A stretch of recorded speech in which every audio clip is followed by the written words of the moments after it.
it is very appropriate that we should be talking about Mr. Jinnah. Most of you here will know much more about him than I, but I find it a fascinating subject. I'm going to start with Professor Talbot, who is an acknowledged expert on the history of Pakistan. He has written very widely on the partition of India and the fate of Pakistan since then.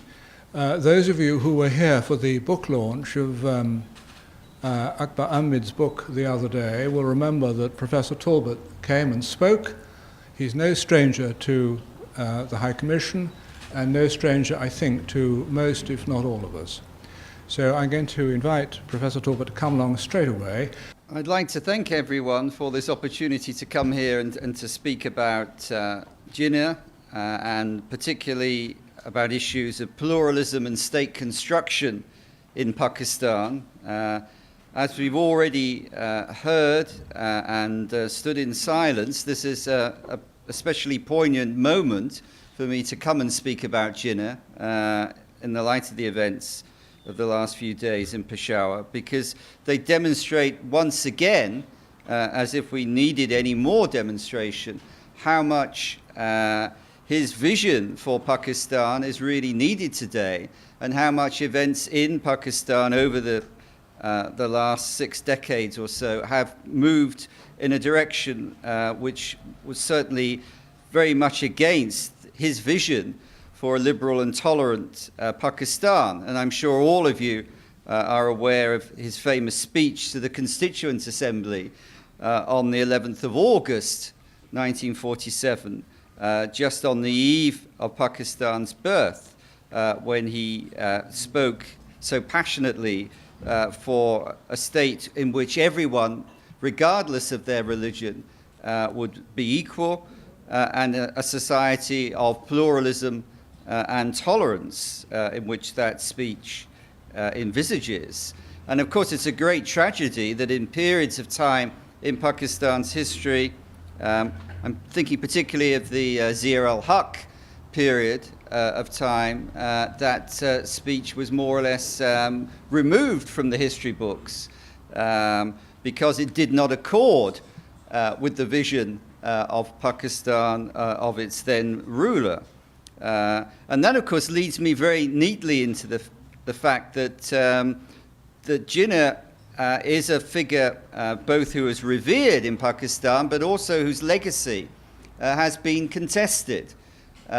Numerous groups in Pakistan have tried to appropriate his vision for the country in order to legitimize their own particular standpoint. Some of these attempts, as indeed during the Zia al-Haq period, were more implausible than others, in the sense that, as I will argue in the course of this presentation to you, I think it would be impossible to conceive of Jinnah wanting to establish an Islamic state in Pakistan, and yet that was precisely what some writers were attempting to say he stood for at the time of Zia. So that just shows you the way in which Jinnah is very much a figure in contemporary political discourse in Pakistan, who is very much appropriated by sometimes very conflicting groups. So what do we make of Jinnah's vision of Pakistan? And the first thing I think that we need to say is that how he conducted himself is perhaps as important as what he said about the conduct of the state, in order both to understand his vision and also to draw inspiration from it. He didn't leave a great body of writing on political philosophy or on history. His speeches and statements were very much of the moment. They were addressing particular issues, particular audiences. And that's why some writers pick out things which they find suit them and see contradictions in his approach, because he's addressing different audiences, different emphases inevitably come out as a result of that. He didn't leave private diaries as such, so we can't delve into his private writings in terms of understanding precisely what it was that he was standing for. Jinnah, as I say, was someone who was engaged in the task of winning a state and of dealing then with the numerous and unforeseen crises which confronted that state at a time when his own health was increasingly failing. So it's not surprising that we don't have a fully thought out philosophy of what Pakistan should be in his writings. There just wasn't the time to do that. There wasn't the resources to do that. Nonetheless, his writings do indicate certain things that he personally stood for. His writings also include lots of exhortations to the people of Pakistan in terms of radio broadcasts, addresses on all kinds of issues relating to the role of women, for example, in Pakistan, the role of minorities in Pakistan. So these exhortations are there, but Jinnah didn't have the time. And this is, I think, where we may now today be confronted with problems when we say we're returning to Jinnah's views. He doesn't lay down in any case a blueprint as to how to get from these exhortations into a plural, tolerant, progressive society.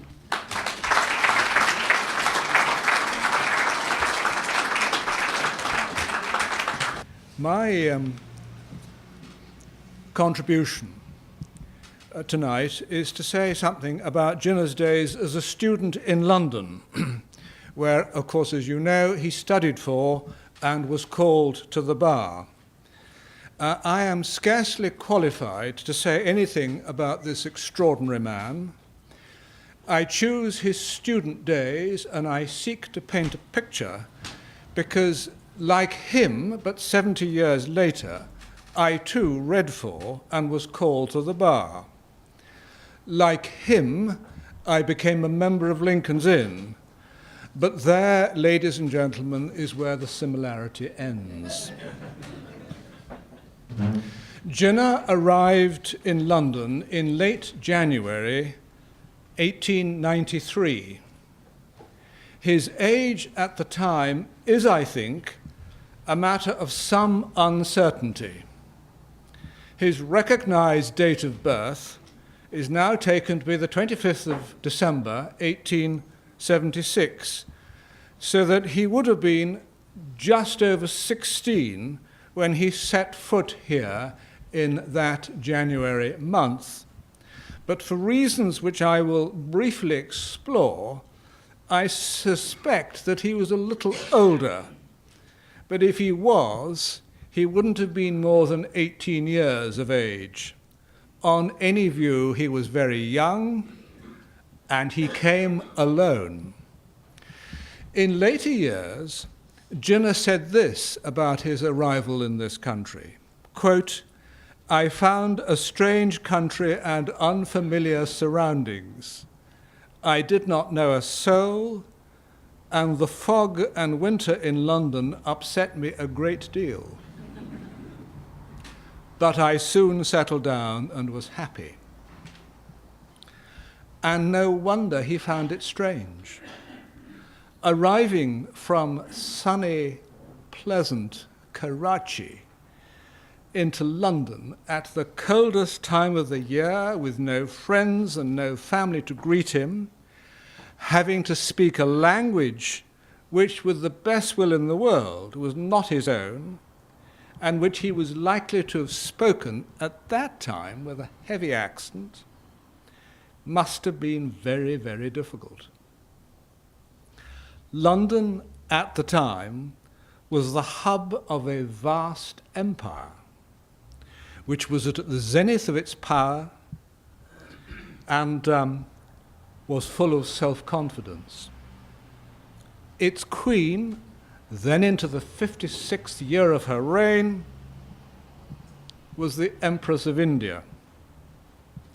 Gladstone was its Prime Minister in his fourth and last administration, and Britain was an exceedingly hierarchical society.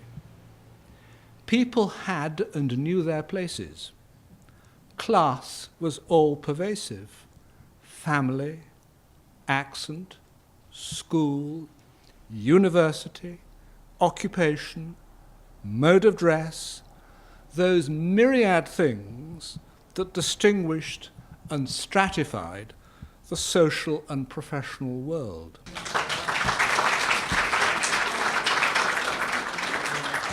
Tonight, I have the great honor and privilege to address you all on Quaid-e-Azam being an inspiration to the youth of Pakistan. 2/3 of Pakistan is youth which is under the age of 30. Now, those of you who believe they are those of you who believe they are part of the youth but over that age, I apologize. I'm sure you are all young at heart. Pakistan is proud of her youth, particularly the students, who are the nation builders tomorrow. They must fully equip themselves by discipline, education, and training for the arduous task lying ahead of them. The guide in these few words entrusts a great responsibility upon the children of Pakistan. We have been given the difficult task of being the nation builders of the country, and it is we who have the duty to perpetuate his ideology and teachings. I will divide my time into 3 tasks Quaid-e-Azam set for the nation's youth: discipline, education, and training. His Excellency Wajid Shamsul Hasan, Professor Ian Talbot, Sir William Blackburn, ladies and gentlemen. I feel great honor and privilege to say a few words in honor of one of the greatest leaders of the last century, namely Mr. Muhammad Ali Jinnah, who honored by the name of Quaid-e-Azam, the great leader. Lots of things have been shared by 2 English gentlemen and young Pakistani person who just been here before, about his life, work, commitment, and personal deed. That he was not just a word person who was lecturing and giving us the speeches, but actually he acted upon. And it is really heartening and very, very heartening to me to see so many of you turned up today to witness and to hear and to learn more about Jinnah's life and his attitude to life and his vision for Pakistan.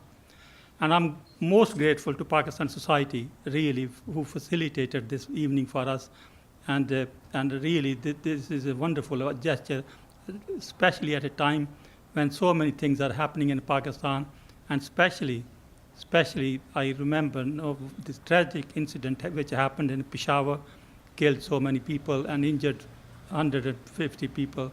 And at the same time, many other incidents are happening today. The earthquake is in Balochistan, which is our heart bleeds for people who suffer there. And I sincerely hope the people over here, they will remember those people in their prayers and thoughts. The founder of father of the nation of Pakistan was undoubtedly revered and trusted by all, irrespective of citizens' faith, breed, or creed. He was no doubt undisputed leader. During his struggle for independence, Christian organizations and activists, along with other, actively supported Mr. Jinnah on his great mission even before the final phase of the freedom movement. Christians not just loved him and agreed with his thinking, but also offered endless support. Leading Christians at the time took active part in the freedom movement, including, I mentioned Mr. Porton Joseph, who rendered valuable services as a journalist and propagandist for the Muslim League of India. He was a Christian, very prominent journalist at the time, and happened to be Christian. After Pakistan came into being in 1947, Mr. Jinnah repeatedly promised complete equality to all the citizens of Pakistan, but unfortunately his promise has not been kept by his successors. In his address, which as Professor Ian Talbot has mentioned, but I will go over again because that is a key to actually, especially when dealing to the minorities and other communities of Pakistan. Attest to Constituent Assembly in 11th of August 1947, Mr. Jinnah sir, you are free. You are free to go to your temples, free to go to your mosques, or any other place of worship in the state of Pakistan. You may belong to any religion, caste, or creed. That has nothing to do with the business of states.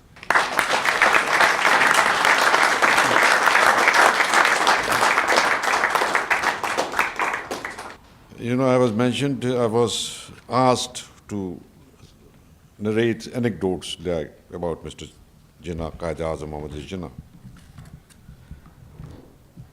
Not me, but my father, late Sayyid Shamsul Hasan, had a long association with the Qaid, starting from 1913 to 1948 until his death. As such, any anecdote that I will narrate here would have come from my father and not myself. I would have loved to recount them all, whatever we have learned from our father, but I don't think you will give me that much of time to do that, so I will stick to a few things. My father wrote a book, Mr. Jinnah, plain Mr. Jinnah, and was based on the fact that Aligarh Muslim University offered him the title of Qaid-e-Azam and a doctorate. He wrote back to Sir Ziauddin, who was the Vice Chancellor, that I am plain Jinnah and nothing more, and that is what I want to be. We have all talked about Qaid-e-Azam and his views on whether Pakistan will be a theocratic state or a secularist state or a liberal state or a democratic state. There is still debate going on in Pakistan in some of the intellectual circles. I wouldn't like to go into them. Ian has gone quite a bit of it, talked about it. But I will tell you one incident which was conveyed to us by our father. Mr. Jinnah appointed a committee of action in 1946 of All India Muslim League, and he nominated Maulana Zafar Ahmad Usmani as a member. So one of very close and a young, dynamic person who was very close to Qaid-e-Azam wrote him a letter and said that you have done a fantastic thing by appointing this gentleman as member of the Committee of Action, but I would suggest that you also appoint Allama Ibn Hasan Jachvi as member of the committee. You know, there were two brothers, I wouldn't like to name them, great people, sons of a great father who probably underwrote financially All India Muslim League all his life, Maharaja of Mahmudabad. And these were the two brothers who were only allowed or permitted to stay with Mr. Jinnah in his personal residence. Mr. Jinnah wrote back to him that never talk about this thing again with me. I only believe in the Islam bequeathed to us by Prophet Muhammad, peace be upon him. Anyway, that was just. I would also tell you another anecdote. In 1947, there was an election in Sindh, of Sindh Assembly, Legislative Assembly. Yusuf Haroon was one of the prominent members of Muslim League. He wrote him a letter saying that certain Alim-e-Deen, who holds a lot of influence in the mosque and the area, is willing to support Muslim League and his candidate if you offer him 100,000 rupees. Mr. Jinnah wrote back a very nasty letter to Mr. Haroon that never, let us not win the elections, but we will not buy the votes. He was very clear that Pakistan would not be a theocratic state, and he did not mince any words about it, and he did not allow. If you look at his first cabinet, you had Jugandar Nath Patel as the cabinet minister, you had Sardar Khan as the cabinet minister, who we declared later on as whatever you say that. You mentioned about various Christians. I would remind you that there were two very prominent judges, Justice Constantine and Justice Cornelius, both Christians, and our Deputy Speaker of the National Assembly was also a Christian. So many other prominent. So in Pakistan, of before Pakistan was taken over by Praetorian forces, Pakistan was moving towards what Mr. Jinnah had envisioned it to be. Unfortunately, we were way late and we lost track of Pakistan. Now we are back on the track. And inshallah, I have full confidence in the leadership as well as the people of Pakistan that they will translate Mr. Jinnah's vision into what he wanted Pakistan to be. And that will be a Pakistan where everybody will have equal rights, even the Christians and the minorities and all the minorities. And with these words, Sir William, I once again thank you for giving me this chance to hear my views, which may be, sometimes off the cuff and off, quite annoying to some, but I mean them. Thank you very much. My name is Anis Nasir. I'm a member of Pakistan Society. At this function at the High Commission of Pakistan, of course, I share Jinnah's vision. His vision was very clear, and his roadmap for Pakistan was very clear. Unfortunately, since the formation of Pakistan, all the leaders we had, they have been selective, omitting his important roadmap, elements of his vision for Pakistan, and they are not following his principles on which Pakistan was founded. So I hope that someone will make these politicians aware to the vision and roadmap of Muhammad Ali Jinnah, Qaid-e-Azam, what he hoped Pakistan will be for everyone. And I hope this will be this will be realized soon rather than later. Otherwise, as we know, things are so critical in Pakistan in all aspects. There are so many divisions. Nobody is safe. So I hope all these leaders will political leaders will come together and take a united stand against all the extremism that is going on in Pakistan. Thank you very much. I do share in Muhammad Ali Jinnah's vision. He was a great leader. In fact, this is one of the best evenings I have ever attended because of the light that was thrown on different aspects, on different facets of his personality, of his achievements, of the way he conducted himself, not only his personal affairs, but also affairs of the state. It was very interesting when the speaker, the first gentleman on the floor who has written a book on him, spoke in detail about his life and his work. After that, our judge, who is the chairman of Pakistan Society, spoke about Jinnah's days at Lincoln Inn, and that was really in-depth study, not only from the day when he was 18, when he came to England, a lonely figure, almost a teenager who had to find his own way in a foreign country, but the way he achieved success.